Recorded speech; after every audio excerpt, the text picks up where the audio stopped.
Maayong adlaw kanyong tanan nga nagpaminaw karon tulumanon, kini ang akong suliran. Ilabi na kaninyo Dr. Rene Obra o Attorney Elaine Bathan. Ingon man sa mga artista nga maghatag og kinabuhi ning akong suwat suliran. Itago lang ko niyo sa pangan nga Imak, 38 anyos, minyo, ug may 5 ka mga anak. Itago na lang ang akong kompletong address diri sa Bohol. Punto medikal kining akong suliran. Kabahin kini sa nikalit nga pag-undang sa akong menstruation human ko mga anak sa akong ikalima.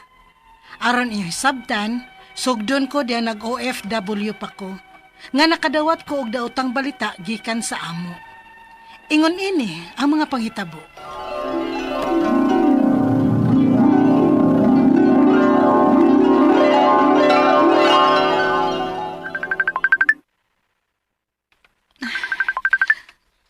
Kinsa maning nanawag nako nga tugman ang ako mga amo. Kung sa Pinas pod ni nahibaw man unta sila nga tingkatug nako ang mga orasa. Uy, ang ako man di ining bana. Lari, nawag man ka uy. Hibaw man gid ka uy nga tingpahuway ro nako diri. Kapoy baya kay akong trabaho. Og pila lang ka oras ang akong pagpahuway. 2 ka oras ra. Ay, kaundangon naman gani ko dire. Kanay inaya-naya lang ang imong kaugalingon, ha? Oh. Dili ako ibalita nimo. Ha? Kaya nga naman dahil lari. Uwa na si mama nimo. Oh. Patay na. Ha? Lari pagtarong ko diha, God. Lagi, karon pa lang yun. Di amang gani diri ang tanan nimo mga igsuon. Yaman sa man, mapauli ka.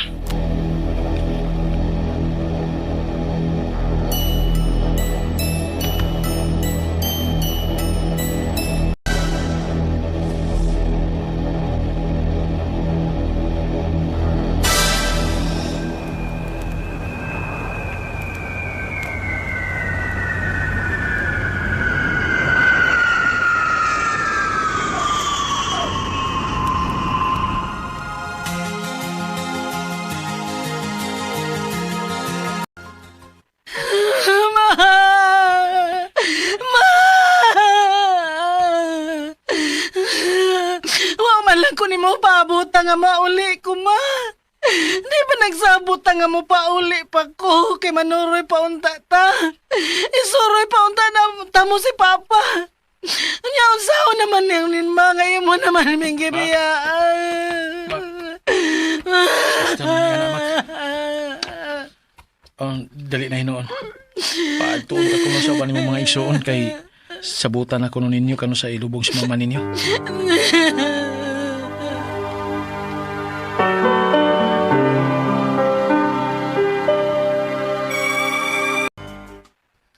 Karon nga nalubong na si mama ninyo. Mubalik ka ba ba sila yung nasod? Di na siguro, Lar. Pait kay akong kaimtang dito eh. Matuog ko alas 3 na sa buntag. Nya mumata alas 5 sa buntag. Pila ra ka oras ang akong tuog? 2. Og nga ako sang dugo, 90/50 ra gyud. Anemic na kaayo ko. Siguro gituyo ning mama aron makapauli ko. Aron makapahuway ko sa kakapoy nako dito sa gawas. Pero bati lang, uy. Kaya na ko'y mama nga naabdan sa akong pagpauli. Tigasan kay mama. Tigasan kay kamada. Imo kong gipapauli aron makapahuway. Apan ikaw, nipahuway ka na gid noon sa dayon. Mao nga, nakahukom na ko, Lari. Tumanan ko si mama. Dili na ko mubalik pa sa gawas.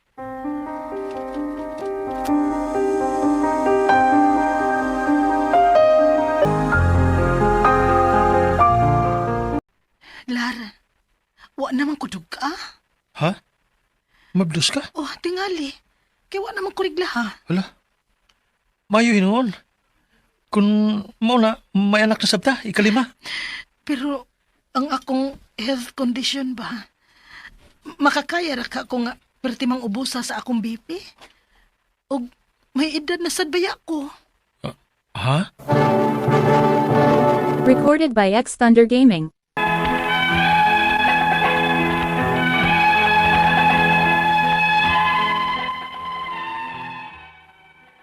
Nadayon gyud ang akong pagmabdo sa ikalima na akong anak. Pero ang gisundan aning bataa, nakuha adtong 2019 sa wa pa ko molarga sa gawas aron mag-OFW. Wa ra ko raspahi adto, kay matud pa sa doktor, limpyo raman ko no.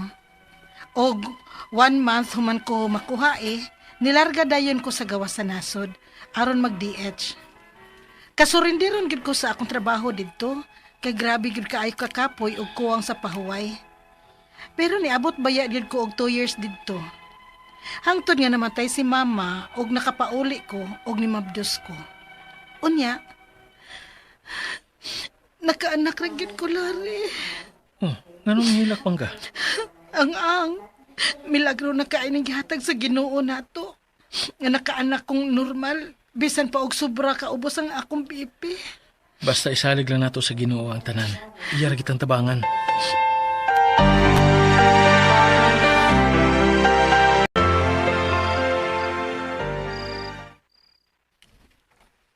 Mak. Mak. Lar, unsa ba? Pwede na siguro. Ay binuang diha uy. Wa pa baya ko rigla ha. Madayunan unya ko lar. Gusto na kuning 5 na tong anak uy lare. Nagpalit ko panagang pag-bills lang.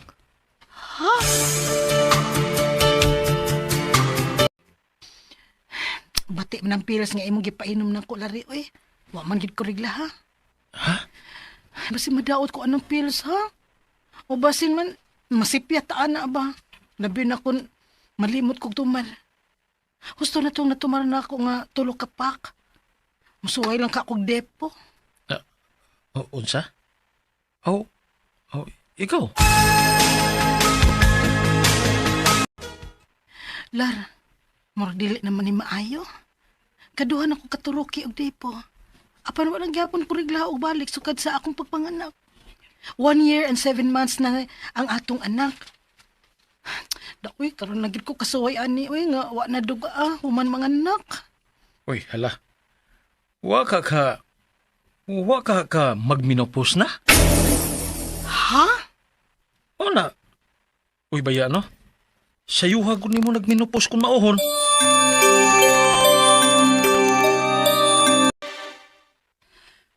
Menopause ba, oy? Nga wa pa manggani ka mag-40, mak? Basin sa iyo lang gid ko magminumpus ma ba? Ay, di ko motuhoan na, oy. Way magmenopause ug wa pa'y 40, oy. Ma, murag may mosakit baya usahay sa akong ovary ay. Oh, namo kalit lag sakit. May diferensya kang akong ovary ma. Uy, Ginoo ko. Ayaw mo pangandoy anang masakit mo, oy. Pag-ampo hinuon mo, aron hatagan mo sa Ginoo og maayong lawas. Og pagpa-check up, bisan lang gud og diha sa sentro. O sige ma, magpa-check up unya ako. Uy, Madir. Ubos yun ang imong BP. 90/50. Ang mao man ay normal na ko nga BP yads. Unsay normal? Nga low na kain ng imong ron, uy. Low ka imong iron. Paabutan lang yun si Doc ha, aron maresitahan kanyag iron supplements.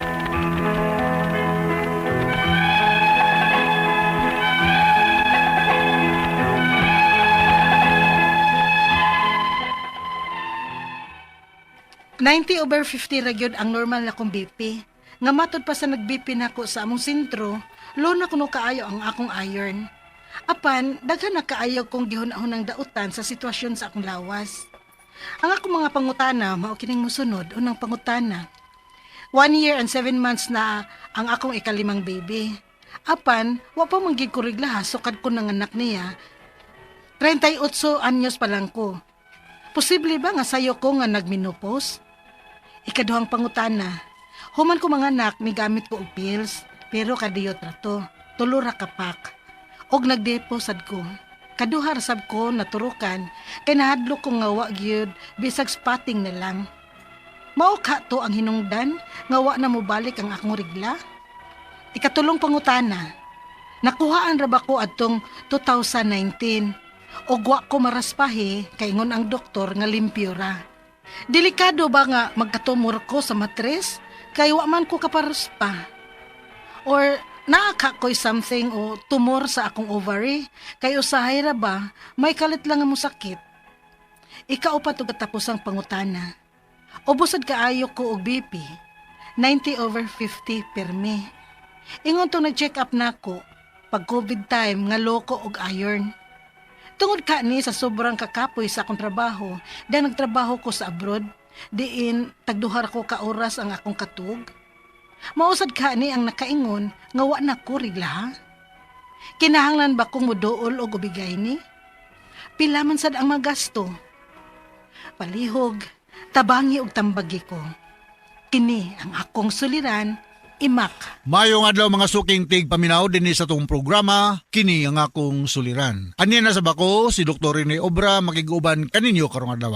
Ako mutambag sa inyong medical problem kay medical doctor man ako. Psychological, emotional, behavioral kay usama na ako ka psychiatrist ug mga drug related nga mga problema kay usama na ako ka drug addiction specialist. Klase-klaseng pamaagi sa pagpadala sa inyong mga sulat-suliran di kanamo. Pwede kanyo padala sa mong email suliran_612@yahoo.com or sa atong Facebook account, kini ang akong suliran, official writers page. O diriba sa mong buhatan sa 3rd floor, Jose R. Martinez Building, Musmiña Boulevard, ning Dakbayan sa Sugbo. Ang atong makuto nga pagtulunan karong adlaw mao kini nga out of unsettling events are your finest moments to rise above self. Out of your unsettling events are your finest moments to rise above self. Ang nindot kuno nato sa tao, sa wato, buhato nato ang mga butang nga ang uban nagtuo nga dili nila mabuhat.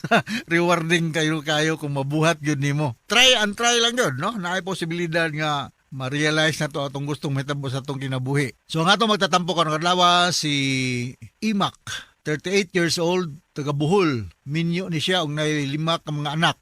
Na ay 5 ka mga anak, no? Si Imak, punto medical ang problema ni Imak. Isa may atong i-greet nga mga taga Bohol. Mayong pagpaminaw dia ni Porfirio Lim da sa Inabanga, no? Inabanga Bohol. Bots alis na sa Inabanga Bohol. Mga Yu family dia sa Kalapi Bohol. Mga taga-ubay, no? Mga taga-ubay, hinaot nga okay ra ang kinabuhi dia. Apo ko i-greet nga mga taga Brotherhood Health Center Basak San Nicolas, na? Kinahibugong usahay, na daghang binuang ron sa dan. Ingnon ka nga, oy, naligsan man nimo si Kuan. As bida, daghang binuang niya, makortahan nyo ka, uli ka magbantay. Kadaghan ako ani, nakaligis ka. Kaligis mo magikoy, nakitaan nga naligsan. So, isura eh. Kung manabay CCTV camera dia para mo review kung nabagay naligsan. Wa man pud naay garas, wa man pud yung sada. So mao na no. So mga taga Brotherhood, naot nga magbantay mo dia kay daghang binuang rong mga panahon na. Ayun pagpaminaw ni Doktora Priya Basi, ni Cristina Murillo, Los Biminda Balubo, Alminin, Alvaro Acosta, Abos, Mira Fuentes, Leonardo, Aida Jimenez, Giruga, Fornilius, Liaguso, Erlinda Ponce ug Priscilla Cruz ug mga taga Mambaling, care of Mitch Caye, mga Tuyan Alan, Susipa ug Sibyo ug mga taga of course mga taga Sycar Hospital, no? Diya sa Brotherhood Health Center dool. Si Mera, mga nurses diha, no? Si Derek, si Para, si Luta, so man diha, si Inday, si Rachel, atong mga gwapo nga mga staff diha, no? Mayong pagpaminaw, no? Ni Peter, ni Ryan, ni Lito, sa pamandang uban, no? Going back to our sender, si Imak, 38 years old. Punto medical ni problema ni Imak. Suma sa nabati na ito sa drama, pangutana ni Imak. 1 year and 7 months na ang akong ikalimang bata. Apan wala pa man good ko riglaha. Sukad ko manganak. 38 years pa ko. Posible ba sayo kong nagmenopause? 38 years old Imak, layo pa man na sa menopausal age because ako nang isigig balik-balik din Ang menopausal age is late 40s and early 50s with the main age of 52. At 38 years old, medyo kuan pa, layo pa ka sa edad nga magmenopause. Una ay mga rason nganong dili magrigla ama kung nagpa-breastfeeding ka, posible nga dugay pa kang magrigla ug nabakay health problem, no? Nabakay simbako lang ha. Wa ko naingon nga naa ka imak ha. Kining PCOS usapon na sa mga hinungdan, no? Kaning extreme nga exercise, sobra tingali po ka mo exercise o overweight ka or underweight or nabakay family history nga naay inon ta menstrual problem. So mao na yung mga hinungdan. Kung nagpa-breastfeed ka, posible nga kinitawag mo gunin nato ang wala pa magrigla og amenorrhea. Ang amenorrhea kuno kung 3 months successive nga wala mag-menstruate ang babae, mao na amenorrhea. So daghang mga rason, no? Kung balikon, could be due to physical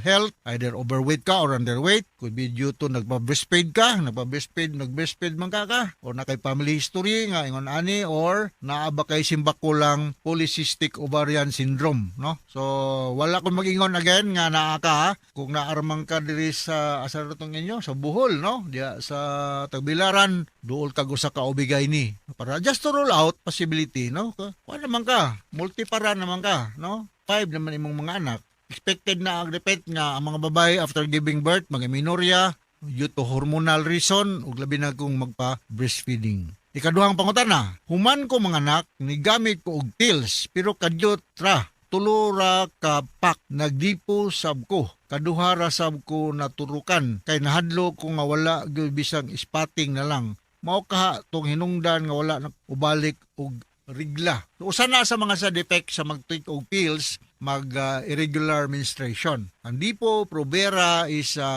injectable contraceptive way, no? Nga dili magbuntis. No? Naapoy intradermal nga mga daghan lagi mga pamaagi na karon, pero kung mag-take ka ingon ani mga contraceptive devices o contraceptive oral pills, expect nga ma-irregular ang imong menstruation.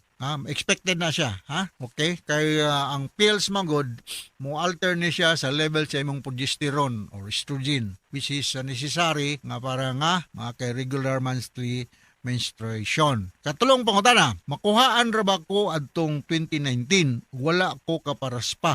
Kay ingon ang doktor nga limpyo ra. Delikado ba ang nga magkatumor ko sa matris kay wala ko paras pa, or naa ba kaha ko'y something o tumor sa akong ovary kay usahay ra ba kay kalit lang musakit. Okay, dili lang ta magtagna-tagna dito imak, no? Diha sa Bohol na amantay mga diagnostic procedure diha ang mo perform ani mga OB-GYN, mga ultrasound, abdominal flat plate of the abdomen nga x-ray, sa mga pamaagi to rule out ini abnormalidad diha sa inyong internal reproductive organ, no? Ang sakto mong pod sa maagi og abortion is magparaspa, magpa DNC, no? Kay para ma-script out, makuha ang katong mga remnants sa placental tissue nga posible nga mahinungdan nga mag-bleeding or magka-infeksyon. Trabaho ni sa usa ka OB-gynecologist, no? To the aid og mga midwives o mga nurses, no? So OB-gyne gud ang mukuan ani mo trabaho. Og pero kung maingon man ka ang doktor nga limpyo ra basig ang tanan gyud nga parte sa placental tissue na habwa gyud pag-abortion nimo, so iyan na ng clinical or discretion, no? Iyan na ng pinunta desisyon nga dili na lang ka moagi og raspa kay safe ra. Okay? Sunod nga pangutana, ubos sa kaayo ang akong blood pressure. Permi, ingon tong nakapacheck up nako pag COVID time nga low ko og iron. Tungod kaha ni sa sobrang kakapoy sa akong trabaho dihang nagtrabaho ko sa abroad. Din ang duhas ra ka oras ang akong katulog. Mausag kaha ang nakaingon nga wala ko girigla. Kinahanglan na ba kong muduol og ubigay ni pila sa kay gasto. Kinahanglan ka muduol og ubigay ni diha sa Bohol imak og pilay gasto depende kung government ubigay ni ba or private ubigay ni. Pero dili man kay na siya ko, no? Ako nang ginaingon usa sa mga hinungdan nga mag-amenorrhea ang usa ka babae is due to overwork, stress, o either overweight or underweight, no? Overwork ka, di ko kahibalog overweight pa ka or underweight pa ka, so mao ni ang mahimong hinungdan ang imong physical health. Kay kini mangong atong lawas kung medyo out of the ideal body weight pumalfunction man sad, either over or under. Ang normal blood pressure is 120/80 sa mga adult. Ang imo 90/50. Yung bus na yun, no? So you may take additional iron or unsa pa man diha nga mga fluids nga makataas sa balik sa blood pressure, no? So diha sa hospital setting amo nang tagaan og intravenous fluid ug man pang mga pamaagi nga mo normalize ang blood pressure. Alright? So sa gasto kung balikon magdepende kung unsa mang klase nga ubigay ni ang imong duolon, pribado ba or government ba. So hinaut nakasabot ka sa kung explicar ni mong imak diya sa Bohol ug maadjong buntag ninyong tanan diya ug mala lakbitan ng gali sa Maasin ngadto na all the way to Silago sa Southern Leyte, maadjong adlaw ninyong tanan diya ug hinaut nga okay ra nga tong Pasko diyang dapita sa Region 8. So hinaut okay ra ang kinabuhi, no? Isang daghang mga problema. So once again, ako si Dr. Rene Obra. Thank you very much. Numero 1 istasyonan kay hapon kami dinhi sa atong lugar ug ngadto sa mga nagminaw na to all over the world through our live streamings. Daghang kayong salamat sa makanunayon yung pagpatronize sa atong mga programa sa Remen. So from all of us here sa Radio Mindanao Network Production Center, Radio mo nationwide tatak Areman. Daghang salamat ug maayong adlaw.